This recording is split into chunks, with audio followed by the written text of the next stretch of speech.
Toy collection. It is one of the most enjoying hobbies by the kids from the 80s and the 90s. It is not a cheap hobby, it is an expensive hobby. It gives us a thrill in hunting all the toys that we want to find. It brings back memories. Memories of our childhood. Toys that we used to have. It gives us a thrill in having them again.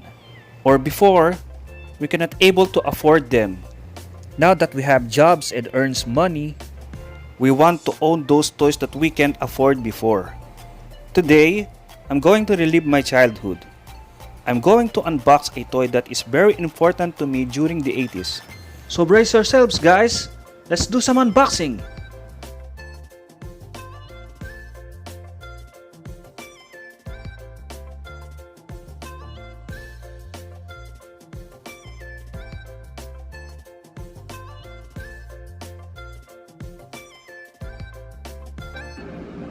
Hi guys! Welcome to Evolve Yourself. Today po meron po akong i-unbox na medyo mahalaga sa akin yung kabataan ko. Isa itong laruan na aking kinahiliwan noon at nag-release po ngayon. So, ito po siya. Shoutout po kay Lazada at Toy Kingdom. Thank you po! Ngayon po, buksan na po natin. Medyo excited tayo.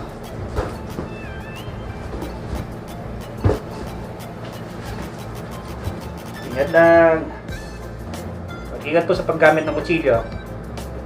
Mga bata, ha?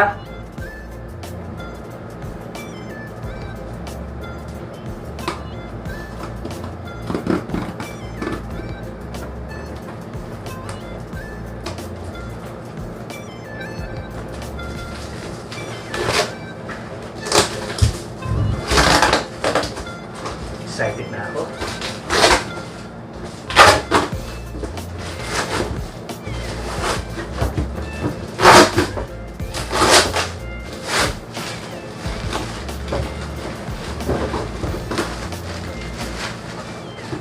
Ito na.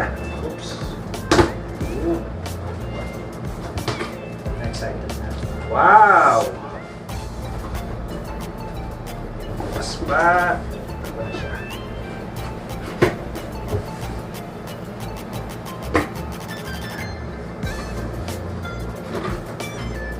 Wow! Ganda! Wow. Feeling bata, no? Wow!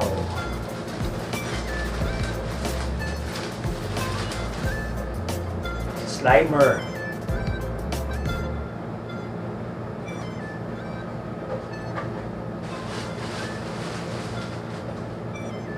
Stay Puft Marshmallow Man.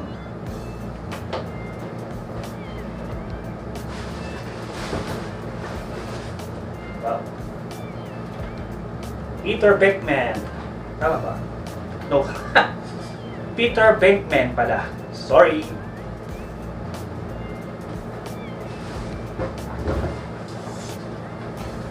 Si Winston Sedmore.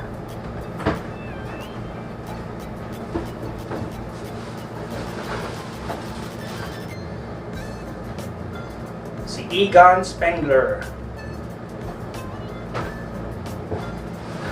Si Ray Stantz. Who you gonna call? Ghostbusters!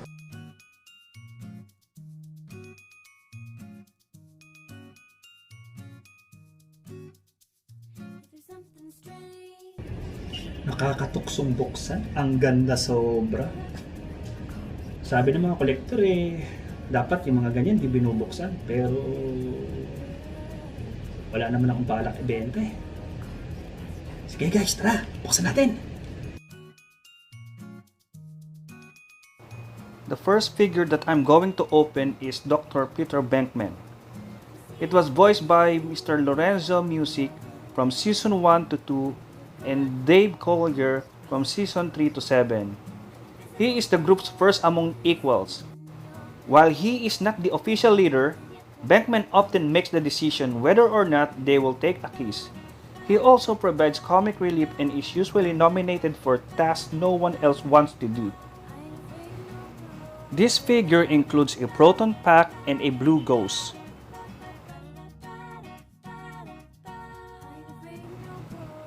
Our next figure to be opened is Dr. Egon Spengler. Dr. Egon Spengler, a scientific genius, is the primary source of expertise the group uses to understand the Earth real realm.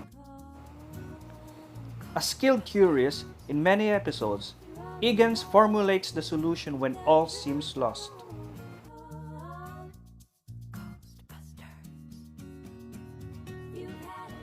The figure includes a proton pack and a yellow ghost.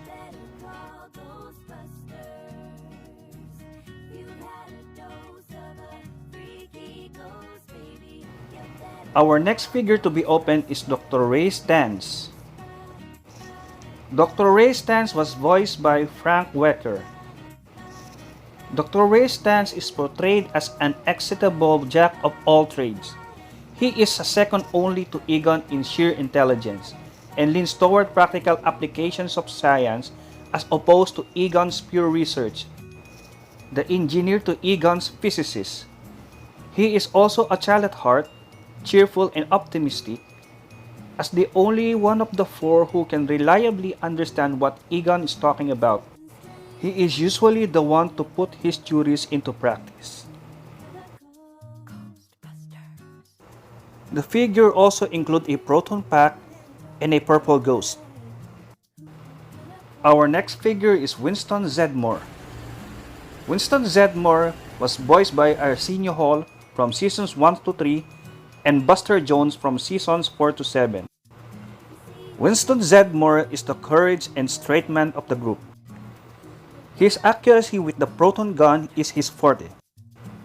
Of all the Ghostbusters, Winston Zeddemore has the most subtle character development.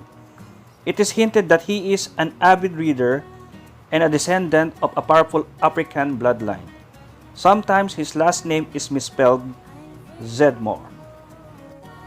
The figure also includes a proton pack and an orange ghost.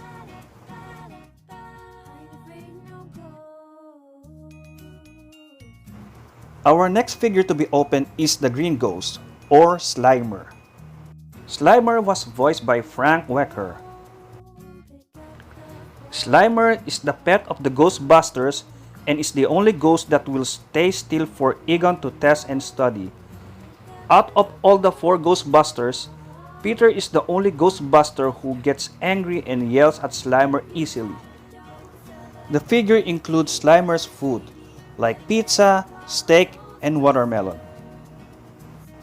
Our next figure is the Stay Puft Marshmallow Man.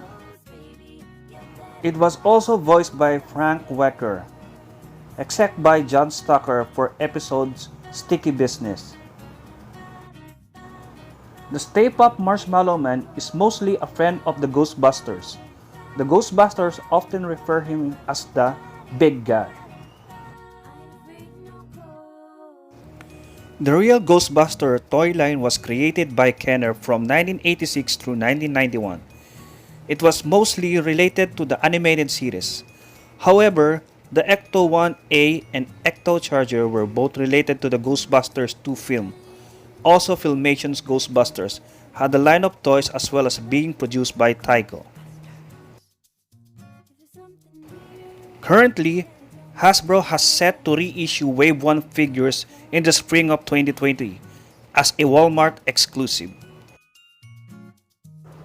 During the 80s here in the Philippines, Ghostbusters was aired every Friday at 7:30 p.m. at ABS-CBN. Ang toy collection ay nakakaalis ng stress, ng excitement, magastos. Pag kaya ng budget nyo, why not? Pwedeng pa konti-konti lang, huwag naman madaliin, huwag din sumobra, hindi naman lahat ng sobra ay maganda. Para sa akin na nakakaalis ng stress ang toy collection. So, imbis na kung ano-ano pang gawin nyo, bukod sa fitness, okay din ang hobby na toy collection. So, imbis na kung ano-ano pang ibang maging hobby, mga bisyo, or what, sa toy collection na lang tayo.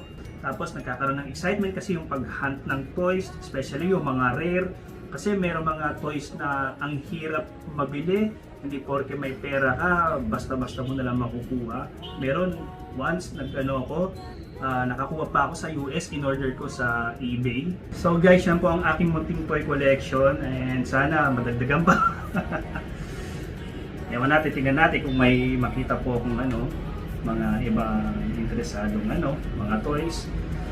Pero usually ang kinokolek ko yung mga toys na nanggaling sa kabataan ko. So, na-miss ko yung mga laruan ko dati nung bata. Kasi masarap maging bata eh. Anyway, never stop evolving. Always evolve yourself.